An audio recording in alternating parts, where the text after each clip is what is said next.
Databricks just solved the biggest problem in data engineering.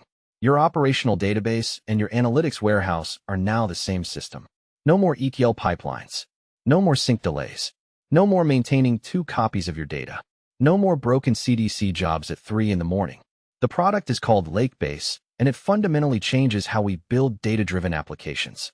In this video, I will give you the complete breakdown of what Lakebase is, how the architecture works under the hood, what makes it different from Aurora, Supabase, and every other managed database out there, and exactly when you should and should not use it.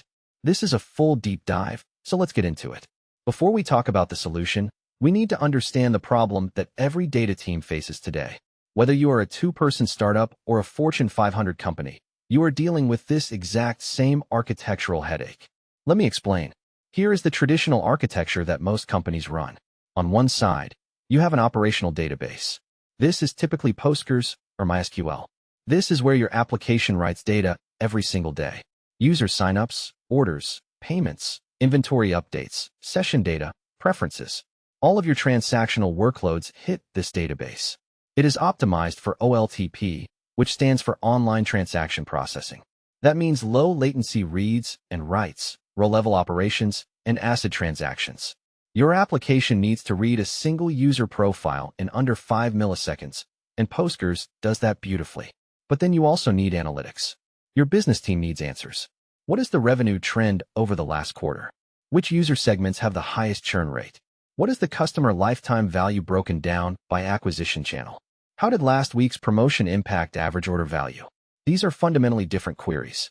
They scan millions or even billions of rows, aggregate across entire tables, and join massive datasets together. Here's the problem. Running analytical queries on your OLTP database destroys your application performance.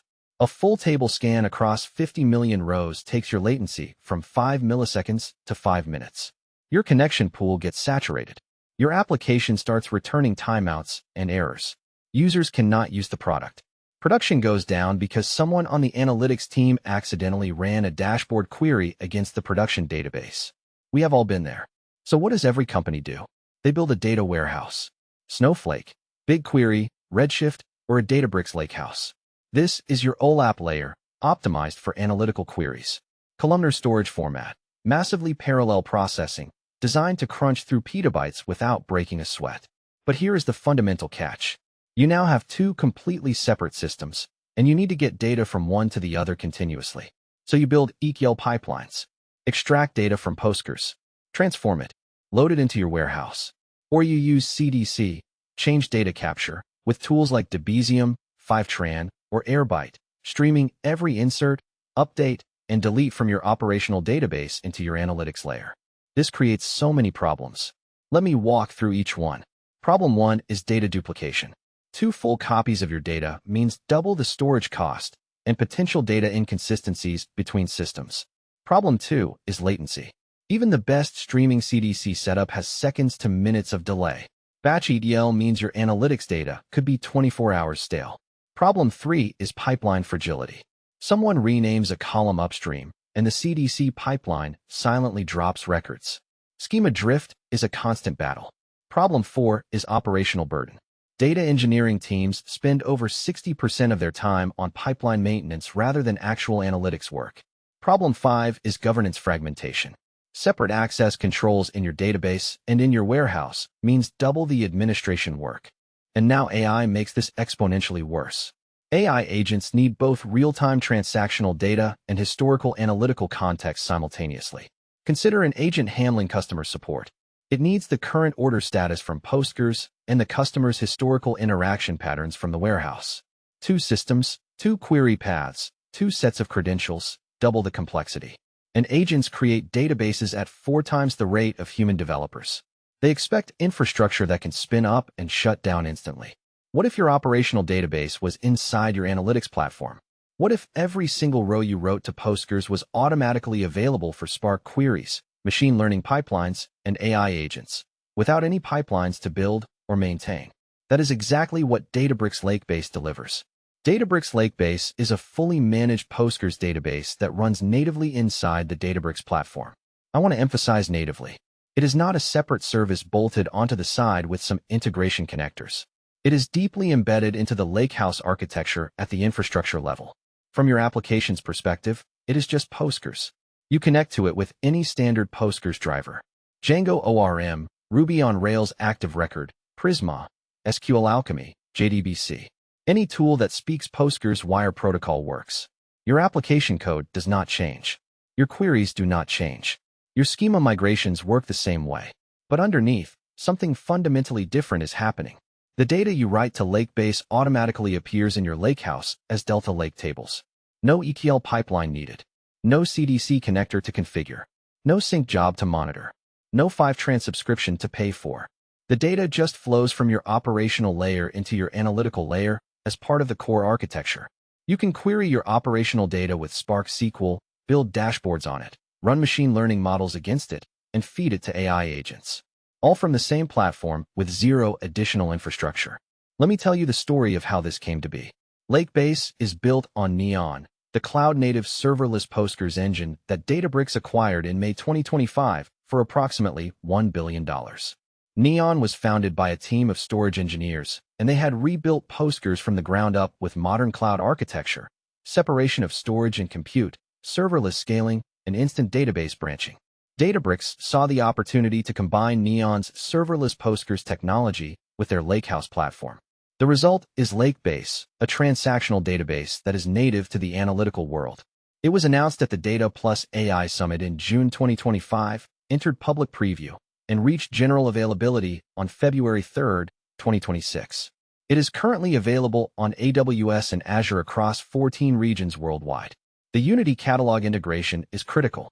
Unity Catalog is Databricks' unified governance layer. It manages access control, data lineage, and discovery for everything. Now your operational Postgres tables sit alongside your Delta tables in the same catalog. Same permissions model. Same audit logs. Same lineage tracking. One single place to manage everything. Now let us go deep into the architecture, because this is where things get genuinely fascinating. Traditional Postgres has a monolithic architecture. Compute and storage live on the same machine. Want more storage? You need a bigger machine. More compute? Also a bigger machine. Scaling means vertical scaling with hard physical limits and often requires downtime. Neon completely re-architected Postgres into separate layers. Let me walk through each component. First, the compute layer. These are stateless Postgres nodes that process queries, execute transactions, and handle connections.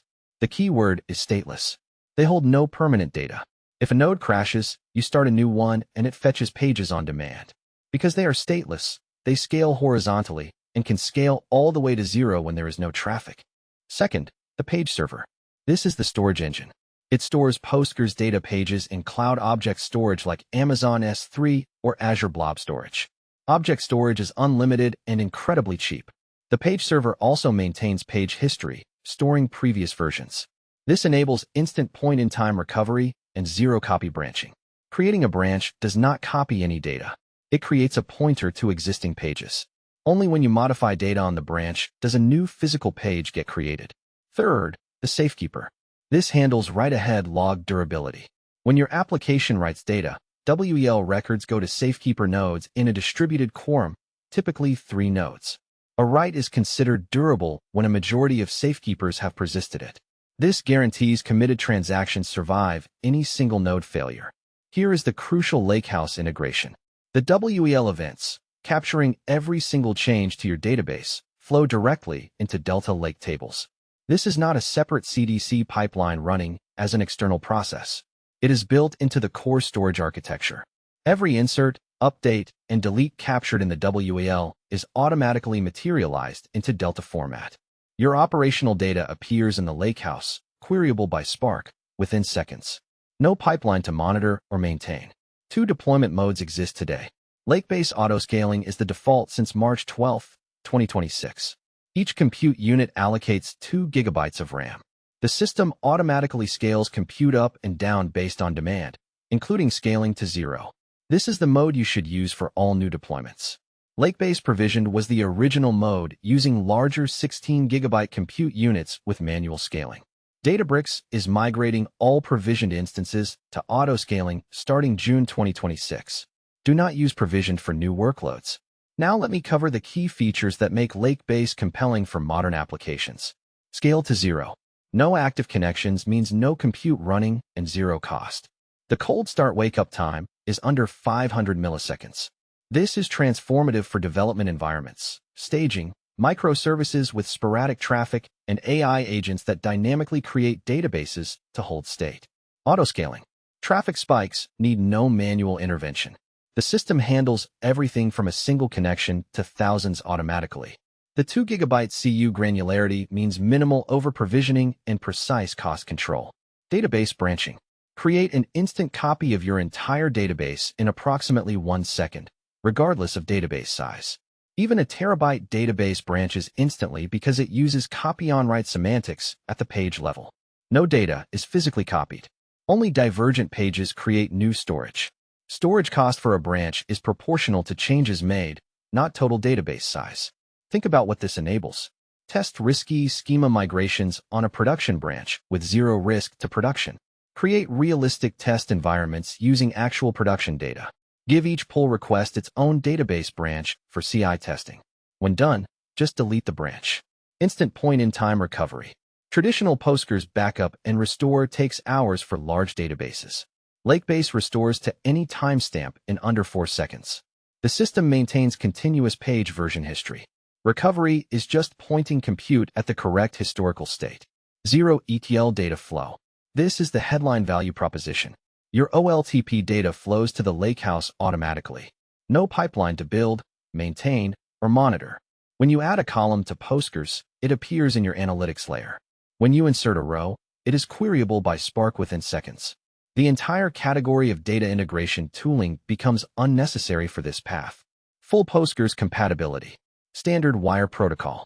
Any driver, ORM, or tool that works with Postgres works with Lakebase. Django, Rails, Prisma, PSQL, pgadmin. You are not learning a new database. It is Postgres with superpowers underneath. Write performance. Benchmarks show Lakebase delivers up to 5 times faster write throughput versus traditional managed Postgres.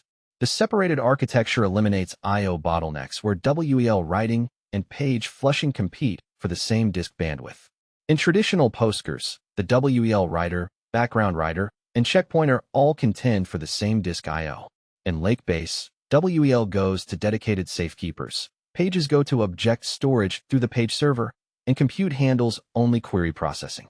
Each component is optimized for its specific job.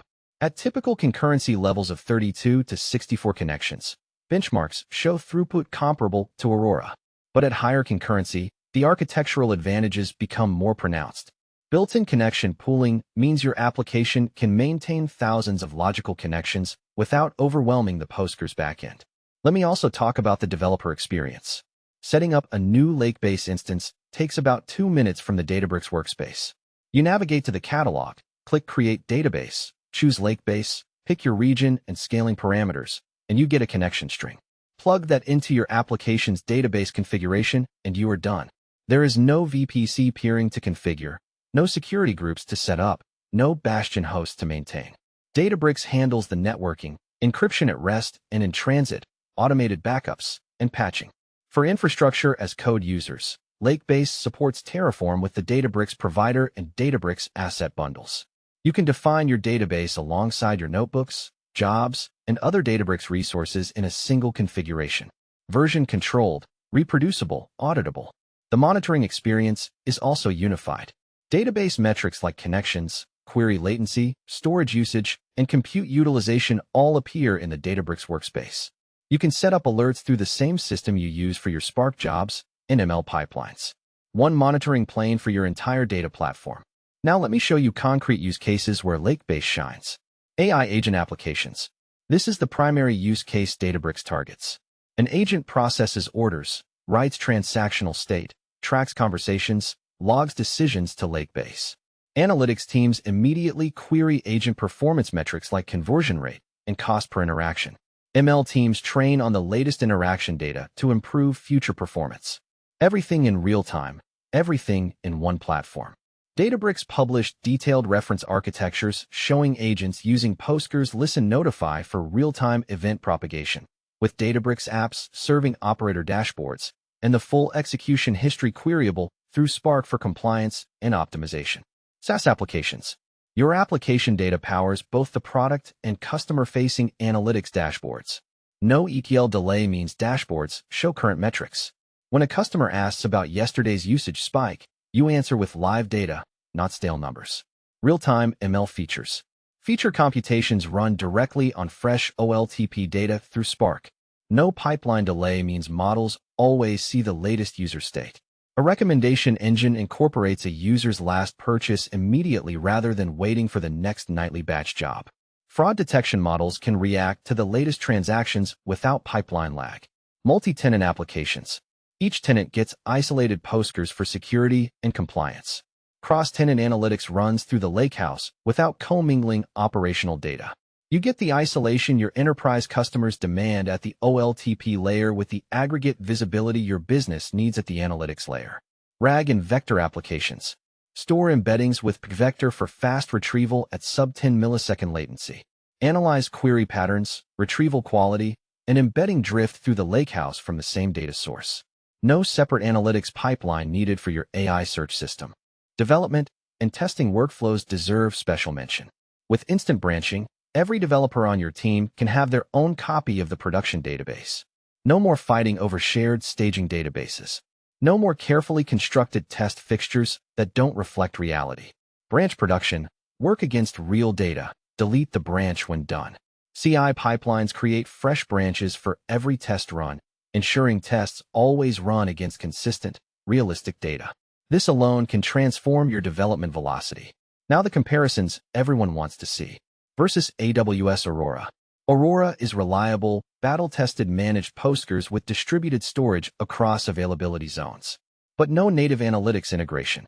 You need AWS Glue or Redshift Zero-ETL, which has its own limitations and complexity. Available on AWS and Azure today across 14 regions. Consumption pricing based on compute seconds plus storage gigabytes.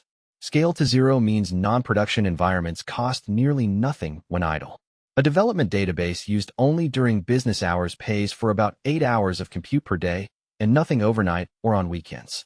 Production pricing is competitive with other managed Postgres offerings like Aurora or Cloud SQL, with the massive additional benefit of completely eliminating your ETL infrastructure costs. No Fivetran subscription, no Airbyte hosting, no Glue job compute, no Debezium cluster maintenance. Those savings alone can offset the Lakebase cost for most organizations. Limitations you should know. First, it is single-writer Postgres, not a globally distributed database like CockroachDB or Spanner. No multi-region active writes. Second, it is relatively new at GA since February 2026. A few months of production usage. Third, single region currently with no multi-region replication. Fourth, the Delta Lake sync has seconds of latency, not sub-millisecond. Fine for analytics, not for real-time derived views. Fifth, vendor lock-in to Databricks is real, though data is exportable as standard Postgres. Sixth, not all Postgres extensions are available yet. Verify compatibility for obscure or custom extensions. When should you not use Lakebase? If you are not in the Databricks ecosystem and have no plans to adopt it, standalone Neon or Supabase is simpler and potentially cheaper. If you need multi-region distributed writes with automatic conflict resolution, look at CockroachDB, YugabyteDB, or Google Spanner. If your workload is purely analytical with no transactional needs, just use Delta tables directly in Databricks without the Postgres layer. And if your organization is not ready to commit to a single vendor platform for both operations and analytics, a more modular approach with separate best-of-breed tools might be more appropriate despite the integration overhead. Let me bring this together with a clear summary of what Lakebase means for the future of data architecture. Lakebase equals Postgres plus Lakehouse plus Zero-ETL plus AI-native infrastructure. It does not try to make Postgres do analytics. It lets Postgres be Postgres, fast and reliable for transactions, and automatically flows data to the lakehouse for analytics and ML. Each side does what it is best at, connected by infrastructure rather than fragile pipelines. The academic term for this has been HTAP, hybrid transactional and analytical processing. Many systems have claimed to solve it, but most either sacrifice transaction performance for analytics or sacrifice analytical capability for speed. Lakebase takes the practical approach. Use the best tool for each job and make the data flow automatic. The billion-dollar bet on Neon is paying off. Databricks created a new category, the Lakehouse Native Transactional Database. The industry trend is convergence. Snowflake is adding Unistore for transactions. Google connects AlloyDB to BigQuery. AWS has Aurora's Zero-ETL to Redshift. But Databricks owns both the database engine through the Neon acquisition and the analytics platform. That vertical integration advantage is extremely hard to replicate. When you control the full stack from Postgres writes to Spark Analytics, you can optimize the entire path in ways that bolt-on integrations simply cannot match. If you found this deep dive helpful, subscribe for more data engineering and cloud architecture breakdowns. I publish new videos every week covering the tools and systems that modern data teams actually use in production. Drop a comment below with your current database architecture. I would love to hear how you are solving the OLTP-to-OLAP problem today. Are you running CDC pipelines with Debezium or Fivetran? Batch ETL with Airflow or dbt? Using Snowpipe or BigQuery streaming? Something else entirely? Let me know what works and what keeps breaking. Those real-world experiences are incredibly valuable. If you want a follow-up video on how to actually set up Lakebase from scratch or a hands-on comparison with Aurora, let me know in the comments as well. Thanks for watching, and I will see you in the next one.